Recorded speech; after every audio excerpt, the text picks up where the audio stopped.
Hello everyone, have a great day. Today, I'll continue the story of Jack and single life. follow more heartwarming love stories.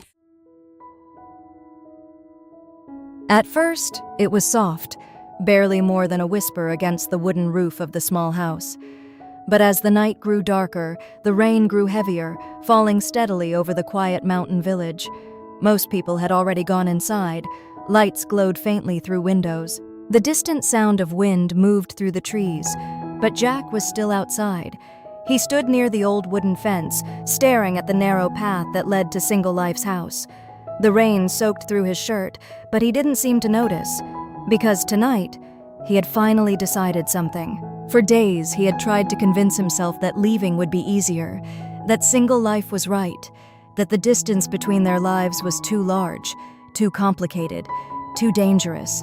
But every time he tried to imagine walking away, one image always came back. Single Life standing quietly in the doorway, Beethoven laughing as he ran across the yard, and the strange feeling in Jack's chest that he had never known before, something that felt dangerously close to belonging.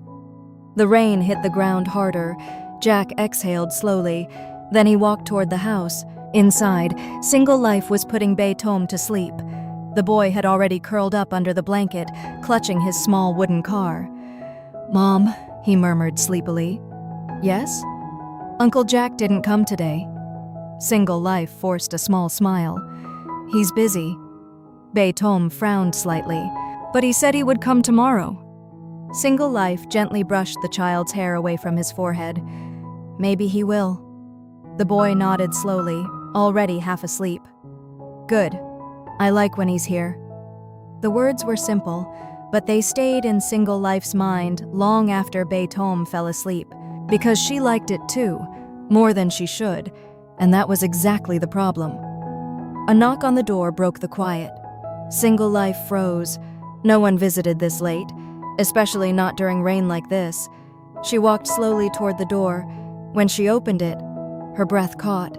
Jack stood there, completely soaked, rain dripping from his hair, his clothes, his hands. "Jack?" she said in surprise. "What are you doing here?" Jack didn't answer immediately. He simply looked at her, as if making sure she was real. "You shouldn't be out in this weather," she said quickly. "You'll get sick." Jack stepped forward slightly. "I needed to see you." Something in his voice made her heart beat faster. Single Life glanced toward the room where Beethoven was sleeping. "He's asleep," she said quietly. Jack nodded. "Good." The rain fell harder now, hitting the roof with a steady rhythm. Single Life stepped aside. "Come inside."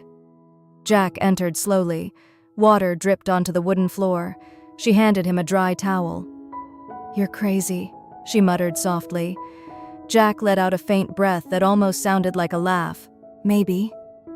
For a moment, neither of them spoke. The small house felt strangely quiet. Only the rain filled the space between them. Finally, Single Life looked up. "So," she said gently, "what did you want to tell me?"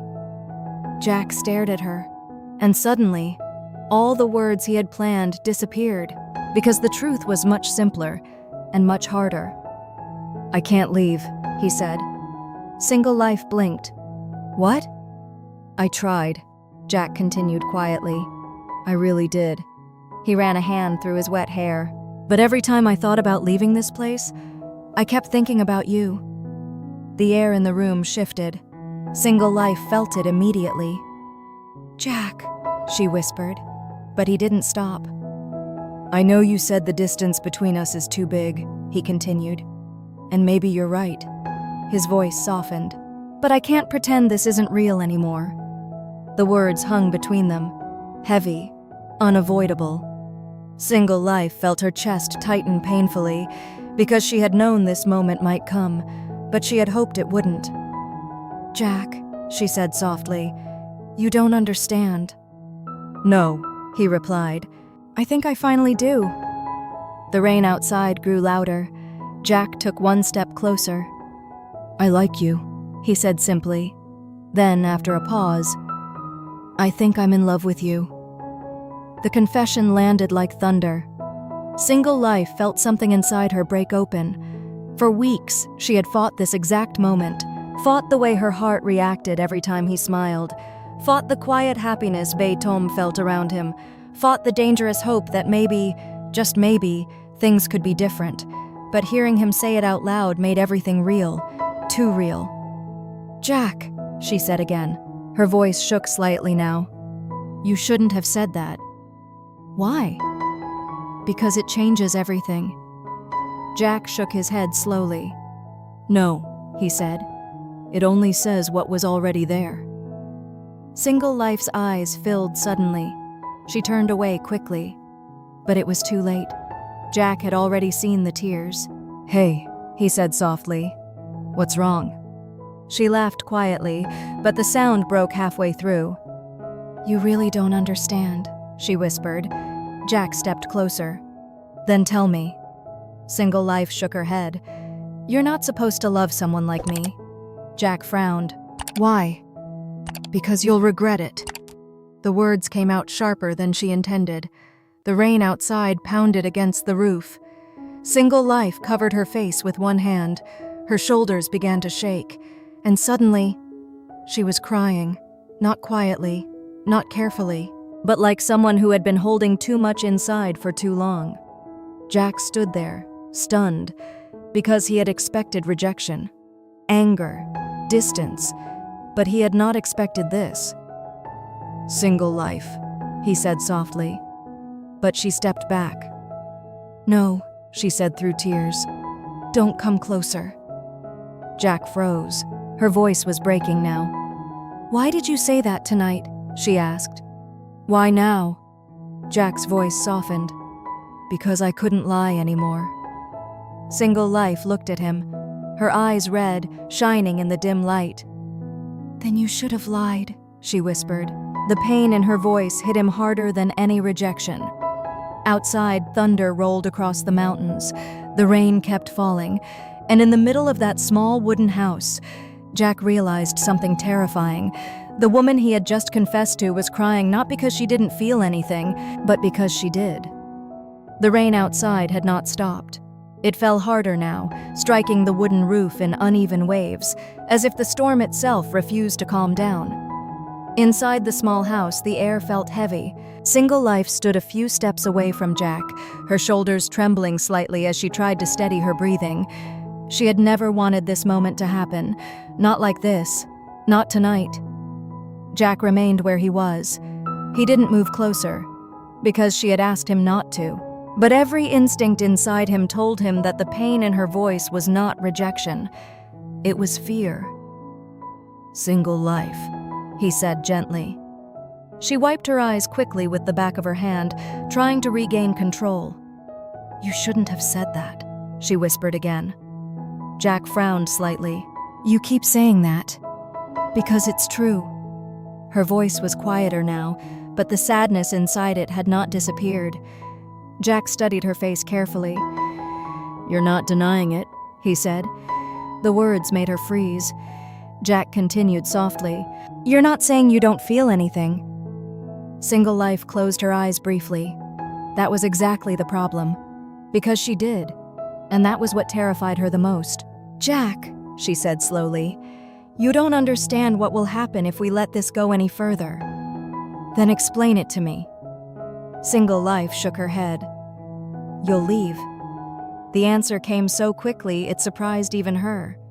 Jack stared at her. "No," he said immediately. "Yes," she replied. Her eyes lifted again, full of painful certainty. "You might not leave tomorrow, or next week, but one day you will." Jack took a slow breath. "And you're sure about that?" Single Life nodded. "I've seen it before." The room fell silent again. The storm outside filled the empty space. Jack realized she wasn't talking about him. She was talking about someone else, someone from her past. "Your child's father," Jack said quietly. Single Life's expression tightened. "He said the same things you're saying now," she whispered.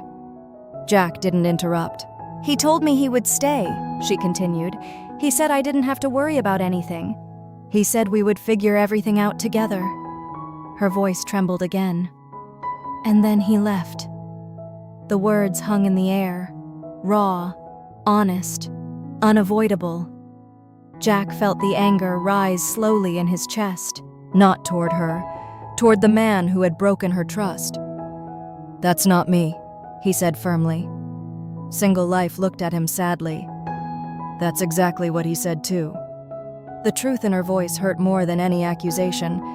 Jack ran a hand through his hair. "So your solution," he said quietly, "is to never believe anyone again?"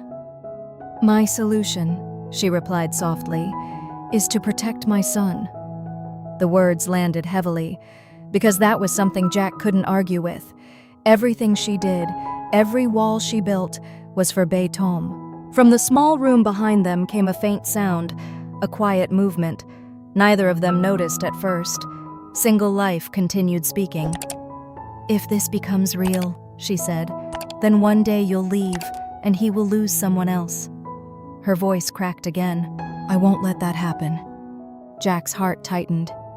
"You're deciding that for him." "I'm protecting him." "By pushing away someone who wants to stay?" Single Life shook her head. "By stopping something that will break him later." Jack stared at her. "You're not even giving me the chance." "Because chances don't change reality." The certainty in her voice was painful, but before Jack could respond, a small, sleepy voice spoke from behind them. "Mom?" Both of them turned instantly. Betom stood in the doorway of the small bedroom, his hair messy, his eyes half open from sleep.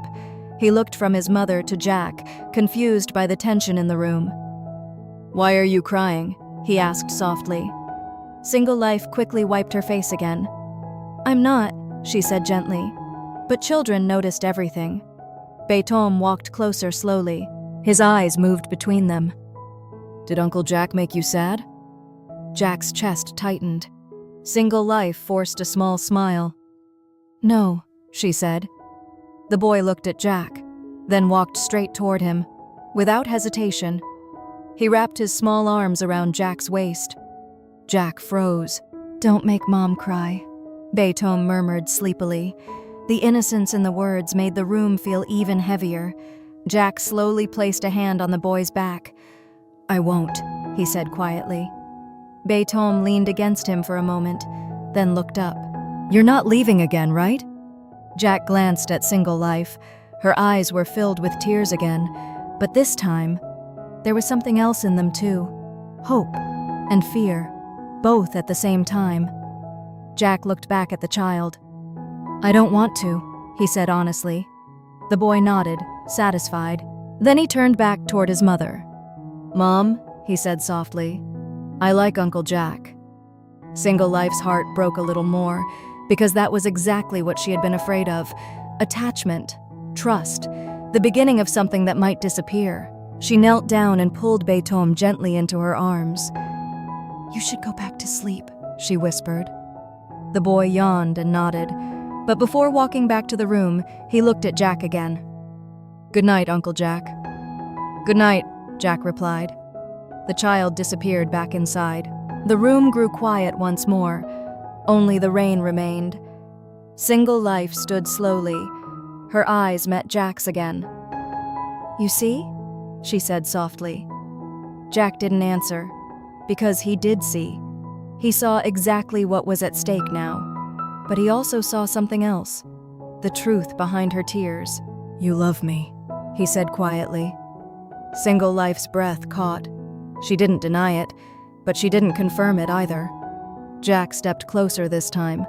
Just one step. "You're not crying because you don't want this," he said. "You're crying because you do." A tear slipped down her cheek. She didn't wipe it away this time. "Jack," she whispered, "if you stay, everything will change." Jack nodded slowly. "I know." The storm outside finally began to slow, but inside that small house, the real storm had just begun, because for the first time, both of them knew the truth, and the hardest choice was still waiting.